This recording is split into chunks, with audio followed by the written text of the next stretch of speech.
வணக்க மக்களே, Bigg Boss season 8 grand final. இன்றைக்கி வந்து எல்லோரும் பேசிக்கிட்டு இருக்காங்க. அதில் வந்து அன்சிதா வந்து சொல்கிறாங்க, நான் உள்ளே வரும்போது வந்து ஒருத்தர் வந்து என்னை சுக்குநூறாக உடச்சி ஒன்றும் இல்லாமல் தான் உள்ளே அனுப்பிச்சி விட்டார். 3வது வாரத்துக்கு அப்புறம் நான் ஒன்று டிசைட் பண்ணேன். வெளியே போனதுக்கப்புறம் அவர் வேணுமா அவர் வேணாமா அப்படிங்கிறது வந்து நான் கன்ஃபியூசிங்லேயே இருந்தேன். அந்த பிக் பாஸ் வீடு வந்து எனக்கு வந்து ஒரு கான்ஃபிடென்ட் வந்து அந்த அன்சிதாவையே திருப்பி கொடுத்தது மாதிரி இருந்துச்சு. வெளியே போய் நான் ஃபஸ்ட்டு வந்து பண்ண வேலை என்னென்னு பார்த்தீங்கன்னா, நீங்கள் என் லைஃபுக்கு தேவை கிடையாது, நான் என்னை பார்த்துப்பேன் அப்படின்னு சொன்னால் தான் என்னுடைய ஃபஸ்ட்டு வந்து நான் பண்ணது. நான் வீட்டுக்கு கூட போகலை. என்ன அப்படின்னு பார்த்தீங்கன்னா, எனக்கு விஜய் டிவிலேயே ஒரு ஷூட் போயிட்டுருக்கு. அதை பண்ணிக்கிட்டு இருக்கேன்.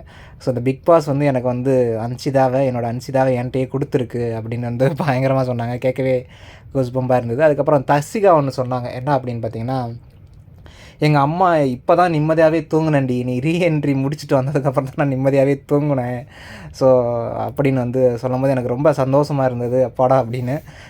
நான் வந்து இந்த வீட்டில் ரொம்ப மிஸ் பண்ணது என்னென்னு பார்த்தீங்கன்னா சார், இந்த டாஸ்க்கு தான் ரொம்ப மிஸ் பண்ணுறேன்.